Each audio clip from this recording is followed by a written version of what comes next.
Selamat malam teman-teman, terima kasih sudah mengklik video ini dan selamat datang di Hero Persen. Kali ini di episode kali ini saya akan membawakan cerpen dari website cerpenmu.com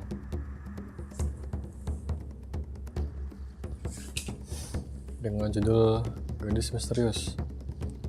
Cerpen karangan Sally Octavia, kategori cerpen horor atau hantu, tanggal moderasi pada 9 September 2022. Aku menguap berkali-kali, badan sudah tidak karuan rasanya, ingin segera pulang dan rebahan di kasurku yang empuk dan nyaman. Jam menunjukkan pukul 20.30, pekerjaanku belum selesai. Aku segera bergegas menyelesaikannya sebelum jam 21.00. Laporanku sudah ditunggu bus untuk besok.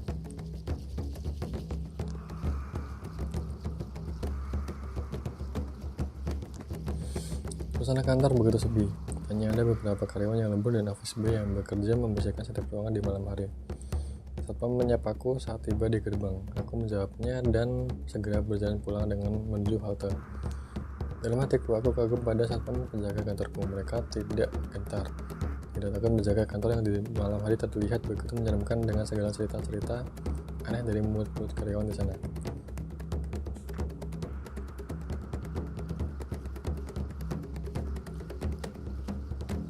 Cerita yang tentunya membuat bulu kuduk berdiri semua. Tentunya laporanku selesai sebelum pukul 21.00. Aku yakin masih ada bus yang bisa aku naiki menuju kontrakanku. Halte bus terletak sekitaran 200 meter dari kantor tempatku bekerja, tidak terlalu jauh. Dari kejauhan lampu halte menyala terang. Aku semakin mempercepat langkah kakiku.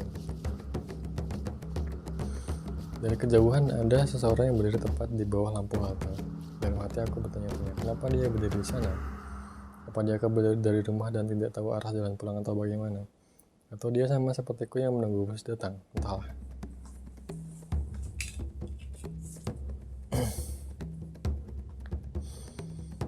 Dari kejauhan hanya terlihat siluet gadis itu, tapi dari dekat aku bisa melihatnya lebih jelas. Dia berambut panjang sepunggung, wajahnya terlihat cantik meskipun aku hanya melihat dari samping. Dia diam saja tak menyadari kehadiranku. Mungkin dia juga sedang menunggu bus yang sama denganku. Aku duduk di bangku yang tersedia, memainkan ponsel. Beruntung 5 menit kemudian bus datang. Aku menoleh pada gadis itu, kenapa ia tak naik? Padahal pintu bus sudah terbuka. Baiklah, aku akan naik terlebih dahulu. Aku duduk di dekat jendela memandangi gadis itu. Apa dia tidak mau naik bus ini? Supir memencet tombol untuk menutup pintu. Aku hendak berseru agar menunggu gadis itu naik. Kasihan jika ditinggal, tapi seruanku tertahan setelah aku menoleh ke luar jendela. Ternyata tidak ada siapapun di luar. Di bawah lampu halte tidak ada gadis itu. Aku sentak telinga mencarinya. Kemana gadis itu? Kenapa cepat sekali hilangnya? Padahal hanya beberapa detik aku hendak berseru, tapi dia hilang. Kemana dia? Seketika bulu kudukku berdiri. Tengkukku terasa dingin. Entah suasana apa ini. Yang pasti aku tidak suka suasana seperti ini. Apa jangan-jangan gadis itu bukanlah manusia? Tidak. Jelas-jelas tadi itu manusia, kakinya menapak tanah, wajahnya juga terlihat jelas seperti manusia pada umumnya. Aneh sekali. Aku pun mengempaskan punggung ke sandaran kursi saat sopir mulai menjalankan bus. Aku mencoba mencerna apa yang bisa aku lihat di halte. Kira-kira kemana gadis itu? Kenapa cepat sekali dia menghilang? Bahkan melihat cepat sekali pun tidak akan mampu menghilang pergi secepat itu. Dan siapa gadis itu? Aku mencoba melupakan kejadian itu. Aku tak mau terus terbayang-bayang. Hingga aku tak sengaja menoleh ke kanan untuk melihat seorang ibu-ibu yang anaknya menangis. Tempat duduknya ada di sebelah kananku. Aku melihat sosoknya. Gadis itu ada di sana, duduk di sebelah kursi ibu itu yang kosong. Seketika badanku gemetar ketakutan. Bagaimana bisa dia ada di sana sedangkan dia tadi tidak memasuki bus denganku? Anak ibu itu terus menangis. Masih bayi jadi mudah menangis. Ibu itu terus memenangkan anaknya. Aku segera membuang pandanganku. Aku tak mau melihat sosok gadis itu. Aku berfirasat dia bukan manusia. Dan anak ini menangis pasti melihat sosok gadis itu. Anak bayi memang lebih sensitif terhadap hal-hal supernatural. Aku terusan menoleh ke jendela sambil membaca berbagai ayat yang saya bisa melindungiku dari hal-hal semacam ini.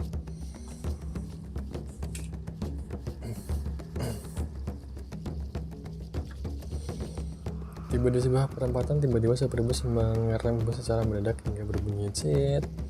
Aku berbanting ke depan untuk hanya terkena jok depan saja. Supir bus menghentikan busnya karena di depan sana, tepat di tengah perempatan, terdapat kerumunan orang yang sedang melihat sesuatu. Sepertinya ada kecelakaan. Hampir semua orang yang ada di bus keluar untuk melihat, termasuk aku. Polisi segera datang, ambulans sudah tersedia. Menurut orang-orang yang menjadi saksi, dua motor saling bertabrakan dari dua sisi berlawanan. Aku merasa ngeri, mengingat perempatan ini selalu ramai. Pengendara itu satu tewas dan satu lagi kritis. Polisi segera menyingkap orang agar memberi jalan saat menggotong korban kecelakaan menuju ambulans. Tanpa sengaja aku melihat gadis itu kaku dengan kepala dipilih darah yang masih menetes. Aku seketika terenyah, dia kan gadis di bawah lampu halte tadi. Aku segera berlari memasuki bus, tidak ada, gadis itu tidak ada di sana. Hanya ada ibu yang sedang memenangkan anaknya. Aku teringat-teringat gadis itu telah hilang. Ada apa mas? Di depan ada kecelakaan. Tanya ibu itu yang keheranan melihatku yang tiba-tiba memasuki bus. Iya, ada kecelakaan motor bu, satu gadis tewas dan remaja laki-laki kritis. Ucapku sembari duduk kembali di tempat dudukku. Kakiku lemas melihat kejadian tadi, tak masuk akal. Zaman sekarang memang banyak sekali anak-anak di bawah umur yang sudah mengendarai motor, bahkan belum memiliki SIM. Ucap ibu itu. Aku mengaku arahnya. Aku mengusap wajah piasku, mencoba menenangkan diri. Sepertinya anak itu sudah tenang kembali tidur di pelukan ibunya. Tak merasakan ada sosok dari dunia lain di sebelahnya. Tamat.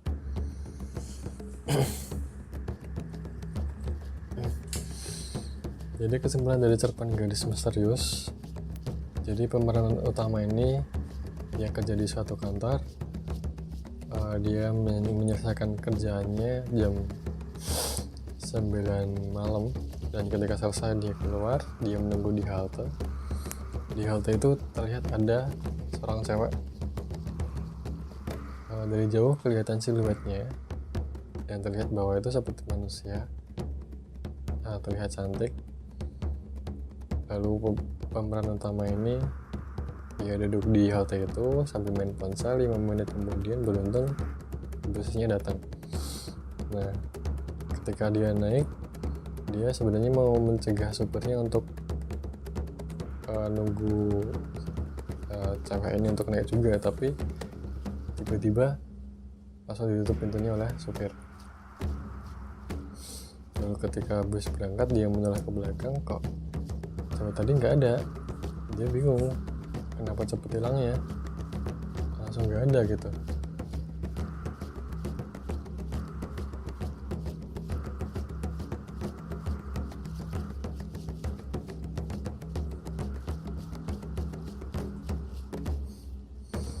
Langsung hilang. Lalu dia melihat kanan kiri, di sebelah kanannya ada ibu dengan menggendong anaknya, dan di sebelahnya ada sosok gadis itu. Dia kaget, loh bukannya tadi di halte, bukannya tadi ada di sana, tiba-tiba menghilang, kenapa tiba-tiba di sini? Dia juga kaget, dia membaca ayat-ayat yang bisa melindungi dirinya. Lalu tiba-tiba bis direm dengan sangat mendadak oleh supir. Ternyata di perempatan depan ada kerumunan orang. Ternyata terjadi kecelakaan. Semua orang di bus melihat keluar, dan dia melihat korban itu. Ternyata sama seperti gadis yang ada di bawah halte. Wajahnya penuh darah yang masih menetes. Dan dia kaget, dia langsung masuk bus lagi. Dia memastikan sosok itu ada. Ternyata dia cek lagi nggak ada, sudah nggak ada.